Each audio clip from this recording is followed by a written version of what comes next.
O Brasil realmente não está para brincadeira, sejamos sinceros. Eu vou trazer agora aqui, a partir de uma auditoria das próprias CGU que a gente mencionou, que encontrou indícios de que servidores estariam recebendo auxílio saúde do governo federal para pagar despesas médicas de parentes mortos. É por aí, Mano Ferreira, não é possível, não acredito. Exatamente, Marinho. É o modelo tio Paulo, é isso? Exatamente.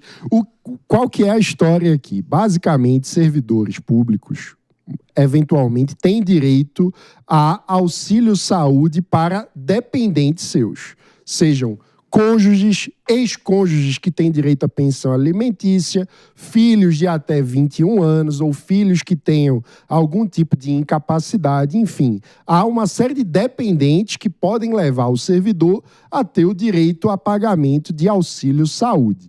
O que acontece? Alguns desses, milhares, na verdade, de servidores, tiveram alguns dos dependentes, morreram, mas o servidor continuou recebendo o auxílio saúde do seu dependente já morto. Por quê? Porque não informou a morte e o governo simplesmente não cruzou os dados.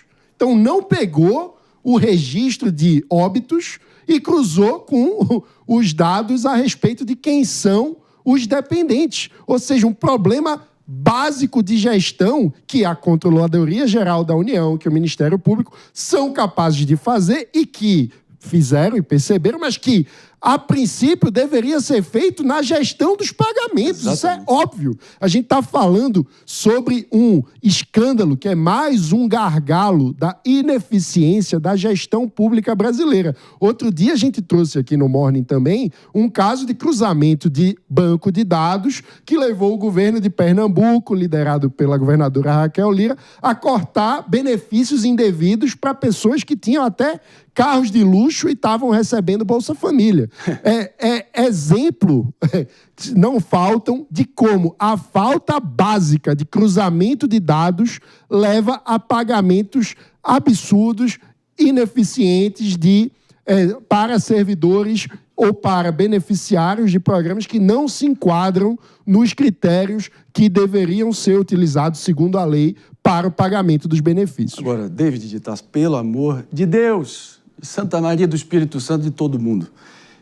Realmente, eu me sinto um otário, um ingênuo aqui, porque eu achava que era só pintor famoso que recebia depois de morto. Pelo visto, a situação é muito pior, porque nesse país, há muito, muito tempo, as pessoas ficam se fazendo de mortas enquanto estão aí subtraindo do Estado brasileiro, há muito, muito tempo. É só mais um indício dessa, como mostra, né, que as entranhas do Estado brasileiro e da política nacional estão completamente apodrecidas e desmoralizadas, né? Não, 1.400 pessoas, ou seja, servidores que faziam isso em relação aos mortos, mas tem uma conta ainda maior, de 12 mil que cadastravam dependentes de pessoas que não podiam ser dependentes. Também tem essa situação. Ou seja, eu posso colocar como dependente o meu filho, minha esposa, mas aí a pessoa ia lá, colocava o pai, que nem pode, mas estava lá no cadastro, ou colocava o irmão, ou seja, a família toda, e ele recebia esse benefício. Agora, o que acontece com esse servidor que promoveu esse desvio? Realmente vai ser exonerado? Vai acontecer algo? Ele vai ficar preso? Vai ter que ressarcir os cofres públicos? Muitas vezes no país não há punição alguma. Quantas vezes nesse último ano de Écio Peixoto a gente não ficou não só lamentando, mas também condenando que o Brasil elevou ao estado de arte, né? Esse tripé de ser o país do coitadismo institucional, da impunidade e dos direitos sem obrigações. Direitos sem obrigações. Deveria ser muito óbvio, uma coisinha aqui muito simples. Eu queria a tua opinião.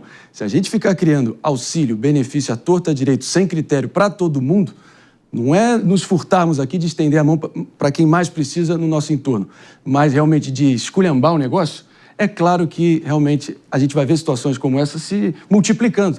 A simplicidade é a maior inimiga desse tipo de exploração.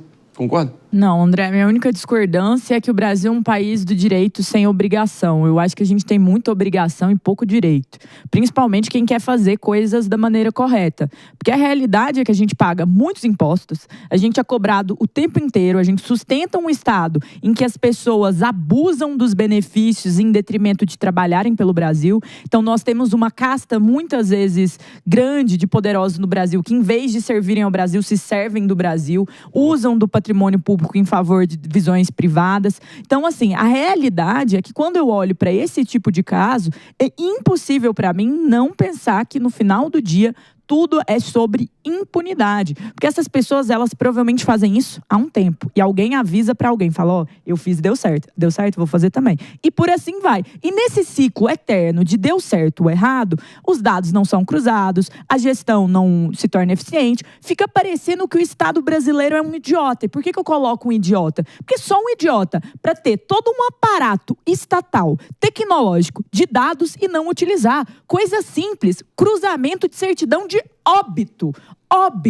Todo o cartório produz. Você sai com a certidão de óbito. Como que isso não está sistematizado? Num mundo de inteligência artificial, num mundo em que a gente está tendo descobertas tão grandes na tecnologia. Pelo amor de Deus, o Estado brasileiro não dá conta de cruzar a certidão de óbito com pessoa que está recebendo. É um absurdo total, é uma palhaçada. E quem paga a conta? Nós, quem trabalha. E num contexto que as contas nem fecham. Então tá faltando dinheiro. Você tem que ter um esforço do governo para cortar gasto. Então, o básico não está sendo feito, que é parar de dar dinheiro para morto. É o básico.